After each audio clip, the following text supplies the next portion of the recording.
पहली बात तो ये है कि भारतीय जनता पार्टी पूरे देश में हिंसक प्रदर्शन, हिंसा फैलाने, हिंसा कराने के लिए जाने जाती है। जो कुछ भी जेपी नड्डा के साथ हुआ, उनके काफिले पर हुआ, वो नहीं होना चाहिए। और इसमें किसी भी दल का हाथ हो, किसी भी संगठन का हाथ हो, आरोप प्रत्यारोप अलग बात है। हिंसा का समर्थन हम लोग कभी नहीं करते। लेकिन भाजपा स्वयं क्या कर रही है? दिल्ली में मुख्यमंत्री के आवास को इसलिए घेर रखा है कि वो किसानों को आंदोलन का समर्थन न करने पाए। किसानों के लिए उन्होंने जेल बनाने के लिए स्टेडियम नहीं दिया। उस दिन से लगातार भारतीय जनता पार्टी आम आदमी पार्टी के खिलाफ हिंसक प्रदर्शन पूरे आप देख रहे होंगे दिल्ली में कर रहे हैं। मुख्यमंत्री को हाउस अरेस्ट कर लिया जाता है। उप मुख्यमंत्री के घर के अंदर उनकी पत्नी, उनके बच्चे, उनके घर में बुजुर्ग मौजूद हैं, वहां पहुंच के हमले कर रहे हैं भाजपाई। तो अमित शाह जी से मैं पूछना चाहता हूं, दिल्ली के पुलिस कमिश्नर को सम्मन किया आपने? दिल्ली का लॉ एंड ऑर्डर किसके पास है? दिल्ली का लॉ एंड ऑर्डर है अमित शाह देश के गृह मंत्री के पास। और उनके ही लोग अगर जाके उप मुख्यमंत्री के घर के अंदर घुस के उनकी पत्नी, बच्चे और बुजुर्गों के साथ बदमाशी कर रहे हैं, हमले कर रहे हैं, गुंडागर्दी कर रहे हैं, तो आपने दिल्ली के पुलिस कमिश्नर को सम्मन किया क्या? आपने बुलाया उनके खिलाफ कोई कार्रवाई की? क्योंकि ये आप प्रायोजित कर रहे हैं। ये आपके द्वारा प्रायोजित हिंसा है जो दिल्ली के अंदर हो रही है।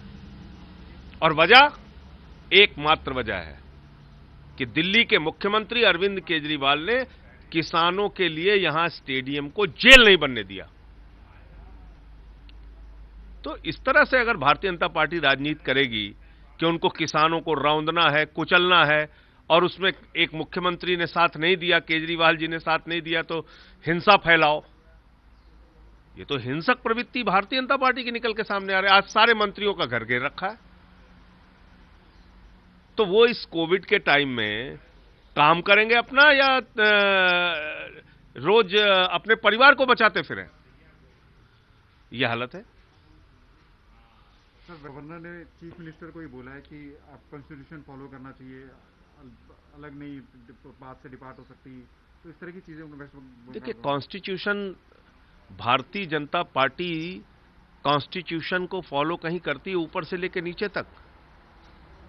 आपने देखा यह किसान विरोधी काला कानून पास किया गया पार्लियामेंट में, कॉन्स्टिट्यूशन को दरकिनार करके, डेमोक्रेसी को कुचल के, नंबर को पीछे छोड़ के, अल्पमत में होने के बावजूद जबरन पास किया गया, सिर्फ दो पूंजीपतियों को फायदा पहुंचाने के लिए, अडानी और अंबानी के हितों की रक्षा करने के लिए।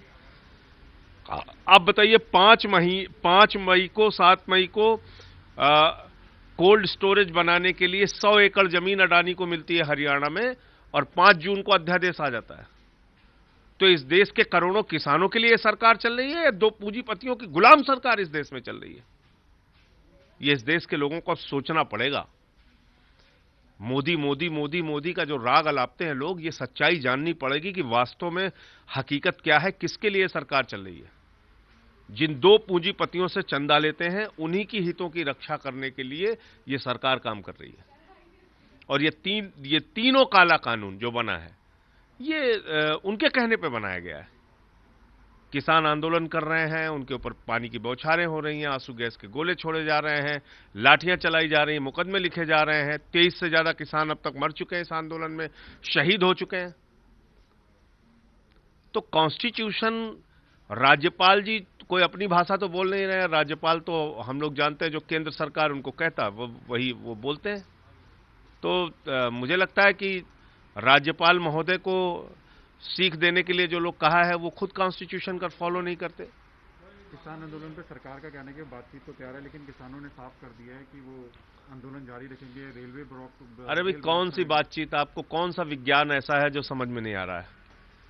कौन सी ऐसी आप कह रहे हो कि भाई भंडारण खोलने की तो गारंटी है, असीमित तौर पे भंडारण कर सकते हो, ये हम कानून में लिख रहे हैं, लेकिन एमएसपी की गारंटी हम नहीं देंगे जो किसानों के हित में है।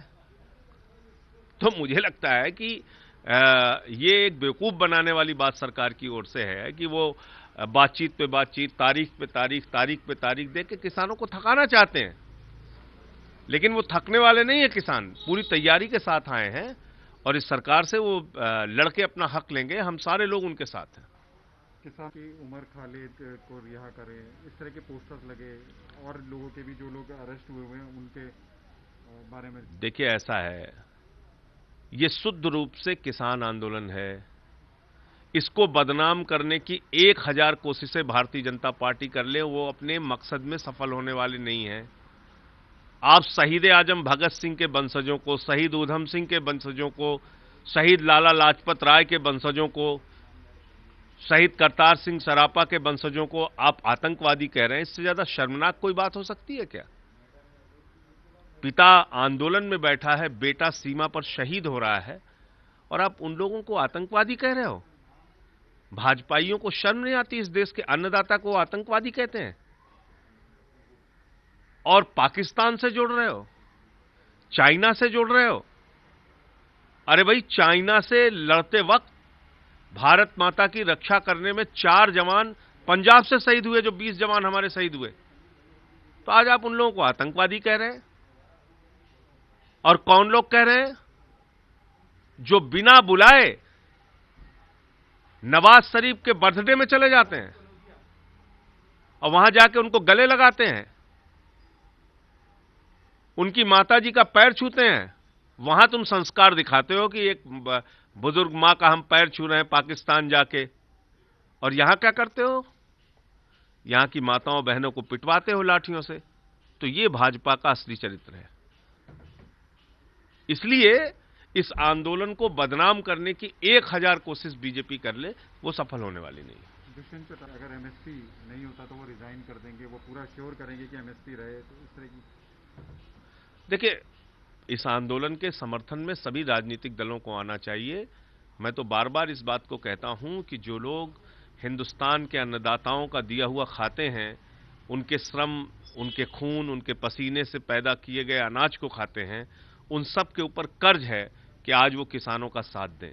तो इसलिए इस पूरे आंदोलन में एक एक राजनीतिक पार्टी को, हर व्यक्ति को अपना सहयोग, अपना समर्थन देना चाहिए और सरकार को इस बात के लिए मजबूर करना चाहिए कि किसानों की मांगे वो माने।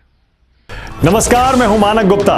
अगर आपको हमारा ये वीडियो पसंद आया हो तो इसे लाइक और शेयर जरूर करें, और हां, हमें सब्सक्राइब और फॉलो करना ना भूलें ताकि आप देश और दुनिया की कोई खबर मिस ना करें।